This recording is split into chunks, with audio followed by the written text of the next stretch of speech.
Hello friends, welcome our political science class. इफरे आलोचना करबा +2 सेकेंड इयर आर्ट्स अथवा युक्त द्वितीय वर्ष क्लास मानकर सब्जेक्ट पॉलिटिकल साइंस बा राजनीति विज्ञान आपण मानकर आंतर्जातिक संगठन समस्त एमसीक्यू प्रश्न उत्तर जहाँकि आपण मानकर एसएससी बोर्ड एग्जाम 2024 आसबार संभावना रही।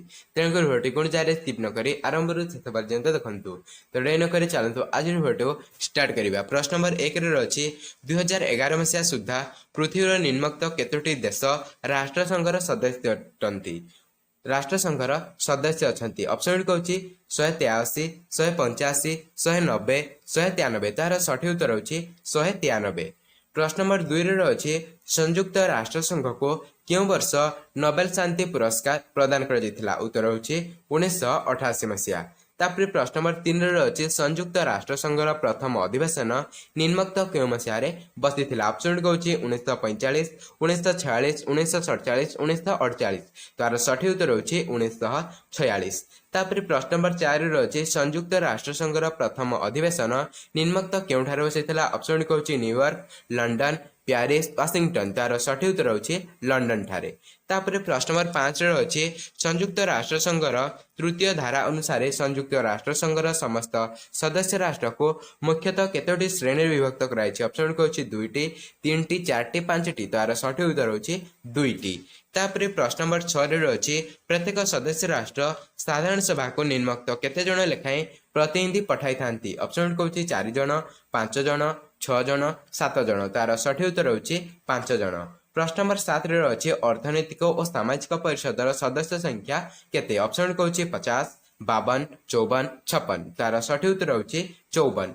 तापर प्रश्न नंबर 8 रही आंतर्जातिक न्यायालय निम्नक्त केते जन विचारपति को नहीं कोरम गठित हुए। ऑप्शन कौन 7 जन, 6 जन, 8 जन, 9 जन। तार सठिक उत्तर होची 9 जन।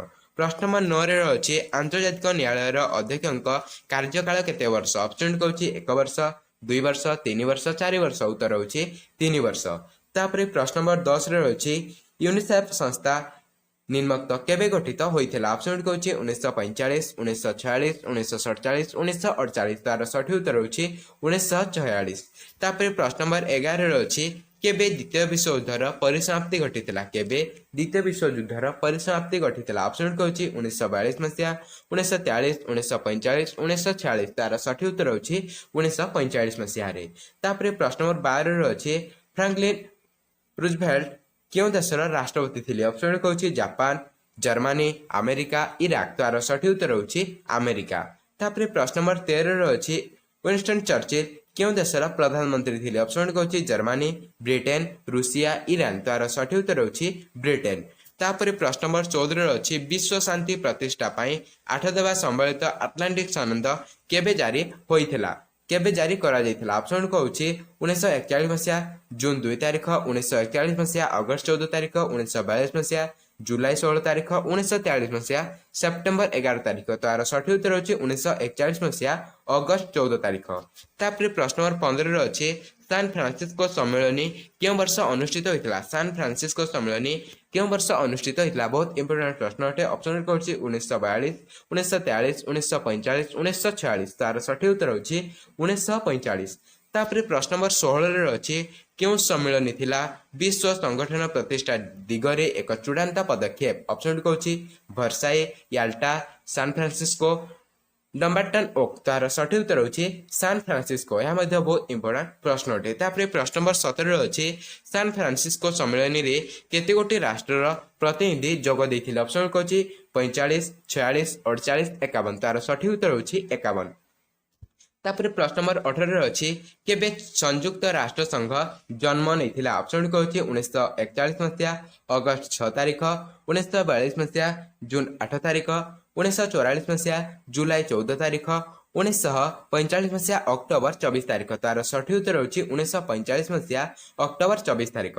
तापर प्रश्न नंबर 19 रही क्यों दिनटी को प्रतिवर्ष संयुक्त राष्ट्र संघ दिवस रूपे पालन करा जाउची। ऑप्शन कौन जून 15 तारिख, जुलाई 26 तारिख, अगस्त 12 तारिख, अक्टोबर 24 तारिख। तार सठिक उत्तर होछि अक्टोबर 24 तारिख। तापर प्रश्न नंबर 20 रे अछि संयुक्त राष्ट्र संघर मुख्य कार्यालय केउठारे अवस्थित? ऑप्शन को San Francisco, Paris, London, New York. तार सठिक उत्तर होछि न्यूयॉर्क। तापर प्रश्न नंबर 21 रे अछि संयुक्त राष्ट्र संघर सनंदरे सर्वमोट केतोटी धारा रही अछि? ऑप्शन को 111, 113, 112, 132। तार सठिक उत्तर होछि 111। प्रश्न नंबर 22 रे अछि संयुक्त राष्ट्र संघर सनंद केते गोटी भाषा रे लिखित? ऑप्शन होछि 2, 3, 4, 5। तार सठिक उत्तर होछि 5। प्रश्न नंबर 23 रे अछि निम्नलिखित केउ मसिया संयुक्त राष्ट्र संघर प्रथम अधिवेशन बसिथिला? ऑप्शन को 1943 मसीहा जनवरी 24 तारिख, 1945 मसीहा फेब्रुआरी 21 तारिख, 1946 मसीहा जून 10 तारिख, 1947 मसीहा सेप्टेम्बर 18 तारिख। तार सठिक उत्तर होछि 1946 मसीहा जून 10 तारिख। तापर प्रश्न नंबर 24 रे अछि संयुक्त राष्ट्र संघरे केते गोटी राष्ट्रमूल सदस्य भाव परिचित? ऑप्शन को 48, 51, 53, 55। तार सठिक उत्तर होछि 51। प्रश्न नंबर 25 रे अछि संयुक्त राष्ट्र संघर निम्नलिखित केउ अंगटी को पृथ्वीर पंचायतर आख्या मिली अछि? ऑप्शन को साधारण सभा, निरापत्ता परिषद, न्याय परिषद, आंतर्जातिक न्यायालय। उत्तर होछि साधारण सभा। यह मध्य इंपोर्टेंट प्रश्न अटे। तापर प्रश्न नंबर 26 रे अछि साधारण सभार अधिवेशन वर्ष को केते थर बसे? ऑप्शन को थरे, 2 थर, 3 थर, 5 थर। तार सठिक उत्तर होछि थरे। तापर प्रश्न नंबर 27 रे अछि साधारण सभार सभापति केते वर्ष पई सदस्य राष्ट्रर प्रतिनिधि मानक द्वारा निर्वाचित होइथांती? ऑप्शन को 1 वर्ष, 2 वर्ष, 3 वर्ष, 4 वर्ष। तार सठिक उत्तर होछि 1 वर्ष। तापर प्रश्न नंबर 28 रे अछि न्याय परिषदर कार्य को किए तदारक करिथाय? ऑप्शन को साधारण सभा, निरापत्ता परिषद, आंतर्जातिक न्यायालय, सचिवालय। तार सठिक उत्तर होछि साधारण सभा। प्रश्न नंबर 29 रे अछि न्याय परिषदर बैठक प्रतिवर्ष केते थर बसे? ऑप्शन को थरे, 2 थर, 3 थर, 6 थर। तार सठिक उत्तर होछि 2 थर। प्रश्न नंबर 30 रे अछि सनंदर धारा 23 अनुसार 1966 मसीहा जनवरी 1 तारिख ठारो निरापत्ता परिषद रे सर्वमोट केते गोटी राष्ट्र सदस्य अछंती? ऑप्शन को 10 गोटी, 13 गोटी, 14 गोटी, 15 गोटी। तार सठिक उत्तर होछि 15 गोटी। प्रश्न नंबर 31 रे अछि निरापत्ता परिषद रे केते गोटी राष्ट्र स्थायी सदस्य अटंती? ऑप्शन को 2 गोटी, 3 गोटी, 5 गोटी, 6 गोटी। तार सठिक उत्तर होछि 5 गोटी। प्रश्न नंबर 32 रे अछि निरापत्ता परिषद रे केते गोटी राष्ट्र अस्थायी सदस्य अटंती? ऑप्शन को 6 गोटी, 8 गोटी, 9 गोटी, 10 गोटी। तार सठिक उत्तर होछि 10 गोटी। तापर प्रश्न नंबर 33 रे अछि निरापत्ता परिषद रे थिबा 10 गोटी अस्थायी सदस्य राष्ट्र केते वर्ष पई साधारण सभा द्वारा निर्वाचित होइथांती? बा निरापत्ता परिषदर अस्थायी सदस्य मानकर कार्यकाल केते वर्ष? ऑप्शन को 1 वर्ष, 2 वर्ष, 5 वर्ष, 7 वर्ष। तार सठिक उत्तर होछि 2 वर्ष। प्रश्न नंबर 34 रे अछि आंतर्जातिक न्यायालय रे केते जण विचारपति अछंती? ऑप्शन को 10 जण, 12 जण, 13 जण, 15 जण। उत्तर होछि 15 जण। यह मध्य इंपोर्टेंट प्रश्न अटे। तापर प्रश्न नंबर 35 रे अछि कहार सुपारिश क्रमे साधारण सभा द्वारा आंतर्जातिक न्यायालयर विचारपति माने निर्वाचित होइथांती? ऑप्शन को साधारण सभा, अर्थनैतिक और सामाजिक परिषद, निरापत्ता परिषद, सचिवालय। तार सठिक उत्तर होछि निरापत्ता परिषद। प्रश्न नंबर 36 रे अछि आंतर्जातिक न्यायालयर विचारपति मानकर कार्यकाल केते वर्ष? ऑप्शन को 5 वर्ष, 9 वर्ष, 11 वर्ष, 13 वर्ष। तार सठिक उत्तर होछि 9 वर्ष। प्रश्न नंबर 37 रे अछि आंतर्जातिक न्यायालयर मुख्य कार्यालय केउठारे अवस्थित? यह मध्य इंपोर्टेंट प्रश्न अटे। ऑप्शन को न्यूयॉर्क, लंडन, दी हेग, सैन फ्रांसिस्को। तार सठिक उत्तर होछि दी हेग। तापर प्रश्न नंबर 38 रे अछि कहार अनुमोदन क्रमे साधारण सभा द्वारा सचिवालयर महासचिव नियुक्त होइथांती? ऑप्शन को निरापत्ता परिषद, न्याय परिषद, आंतर्जातिक न्यायालय, सचिवालय। तार सठिक उत्तर होछि निरापत्ता परिषद।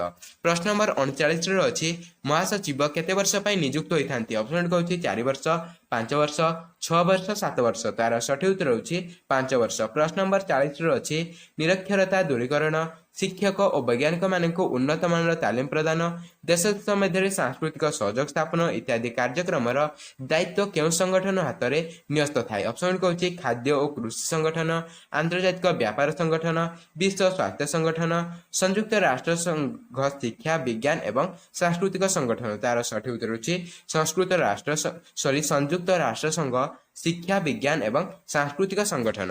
प्रश्न नंबर 41 रे अछि विश्वव्यापी विभिन्न रोगर निराकरण लगी सर्वदा क्यों संस्थाटी कार्यरत अटे? ऑप्शन गुड हूँ खाद्य और कृषि संगठन, आंतर्जातिक श्रम संगठन, विश्व स्वास्थ्य संगठन, आंतर्जातिक व्यापार संगठन। तार सठिक उत्तर होची विश्व स्वास्थ्य संगठन।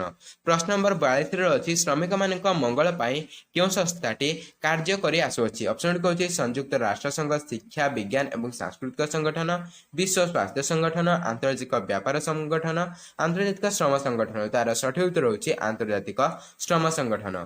प्रश्न नंबर 43 अच्छी खाद्य और कृषि संगठन केवे गठित होता? ऑप्शन अच्छी 1940, 1941, 1944, 1945। तार सठिक उत्तर होची 1945। प्रश्न नंबर 44 अच्छी यूनिसेफ संस्थार मुख्य कार्यालय क्योंठारे अवस्थित? ऑप्शन होची the Hague, London, New York, San Francisco. तार सठिक उत्तर होची न्यूयॉर्क। तापर प्रश्न नंबर 45 अच्छी विश्व बैंक मुख्य कार्यालय क्योंठारे अवस्थित? यह इंपोर्टेंट प्रश्न अटे। प्यारिस, रोम, वाशिंगटन, कोलंबो। तार सठिक उत्तर होची वाशिंगटन। वाशिंगटन ठारे विश्व बैंक मुख्य कार्यालय अवस्थित। तो यह थिला आंतर्जातिक संगठन समस्त एमसीक्यू प्रश्न उत्तर। तो एथमध्यु आपंकर 33 बोर्ड एग्जाम रे प्रश्न आसो। तो भिडियो भल लगा भिडियो लाइक देवे और सांगसाथी मान अधिक अधिक मात्रा शेयर करेंगे। तो देखा आउ एक नूतन भिडियो से पर्यंत जय जगन्नाथ।